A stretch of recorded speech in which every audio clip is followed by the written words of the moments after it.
இந்த பேங்கோட ஆர்பிஐ லைசன்ஸை வந்து கேன்சல் பண்ணியிருக்காங்க ரிசர்வ் வங்கி. மேலும் பார்த்தீங்கன்னா இதனோட வாடிக்கையாளர்களுக்கு பணம் கிடைக்குமா கிடைக்காதா சொல்லி இந்த வீடியோவில் நம்ம டீட்டெயிலாக பார்க்கலாம். இந்திய ரிசர்வ் வங்கி கர்நாடகாவைச் சேர்ந்த கார்வார் நகர்ப்புற கூட்டுறவு வங்கியோட ஆர்பிஐ லைசன்ஸை ரத்து பண்ணியிருக்காங்க. இது எதனாலன்னு பார்த்தீங்கன்னா அந்த வங்கியில் போதுமான மூலதனம் வந்து இல்லை, நிதி மூலதனம் கிடையாது. அதே மாதிரி பார்த்தீங்கன்னா அந்த பேங்க்கில் இருக்கிறவங்களுக்கு வந்து சேல்ரி கூட கொடுக்க முடியாத அளவுக்கு அந்த பேங்கை ரன் பண்ணிட்டு இருந்திருக்காங்க.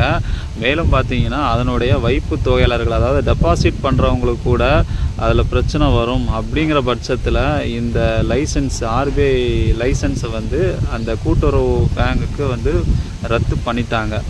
மேலும் பார்த்தீங்கன்னா அவங்க 1949ஆம் ஆண்டு வங்கி ஒழுங்குமுறை சட்டத்தின் பிரிவின் கீழ் 56 உடன் சேர்த்து பிரிவு 5B கீழ் உடனடியாக அமலுக்கு வரும் வகையில் இந்த கார்வார் அரசு வங்கியின் மீது ரிசர்வ் வங்கி இந்த தடையை வந்து விதிச்சிருக்கிறாங்க. இது தவிர வங்கி பிரிவு 11(1) மற்றும் பிரிவு 22(3)D விதிகளை வந்து பின்பற்றாததுக்கும் ஒரு காரணம், இந்த லைசன்ஸை கேன்சல் பண்ணப்பட்டதற்கு ஒரு காரணம் வந்து சொல்கிறாங்க. இந்த விதிகள்லாம் வந்து பின்பற்றவே இல்லை அப்படிங்கிற பட்சத்தில் தான் வந்து இந்த லைசன்ஸை வந்து கேன்சல் பண்ணியிருக்காங்க ஆர்பிஐ.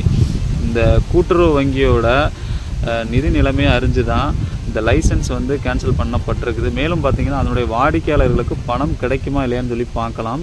இப்போலாம் ஒரு வங்கி வந்து திவாலாகும் போது அதனுடைய வாடிக்கையாளர்களுக்கு பார்த்திங்கன்னா டிஐசிஜிசி இது மூலமாக பார்த்திங்கன்னா அந்த பேங்கே கிளைம் பண்ணி கொடுத்துருவாங்க. 5 லட்சத்துக்குள்ளே எந்த ஒரு அமௌண்ட்டாக இருந்தாலுமே சரி இந்த அமைப்பு மூலமாக கிளைம் பண்ணி கொடுத்துருவாங்க. அது மூலமாக நம்மளுடைய 5 லட்சத்துக்குள்ளான அமௌண்ட்டை வந்து வாங்கிக்கிற முடியும். 92.9% வாடிக்கையாளர்களுக்கு வந்து இது வந்து கிடைக்க தான் செய்யும். அது அவங்க சேவிங்ஸ் அக்கௌண்ட் வச்சுருந்தாலுமே சரி, கரண்ட் அக்கௌண்ட் வச்சுருந்தாலுமே சரி, இல்லைனா deposit account, overdraft account வச்சுருந்தாலுமே சரி, எந்த அக்கௌண்ட் வச்சுருந்தாலுமே 5 லட்சத்துக்குள்ளான அமௌண்ட் வந்து கிளைம் பண்ணி அந்த இன்சூரன்ஸ் மூலமாக வந்து கிளைம் பண்ணி கொடுக்க முடியும்.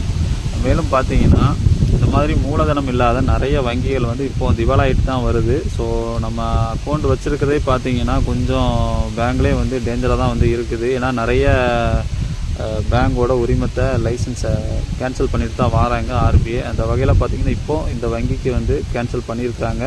ஸோ இந்த வீடியோ பற்றிய கருத்துக்களை கமெண்ட் பாக்ஸில் வந்து தெரிவிங்க. இந்த வீடியோ பிடிச்சா லைக் பண்ணுங்கள், ஷேர் பண்ணுங்கள், கமெண்ட் பண்ணுங்கள். மறக்காமல் நம்ம தமிழ் கிரியேஷன் யூடியூப் சேனலை சப்ஸ்கிரைப் பண்ணிக்கோங்க. நன்றி.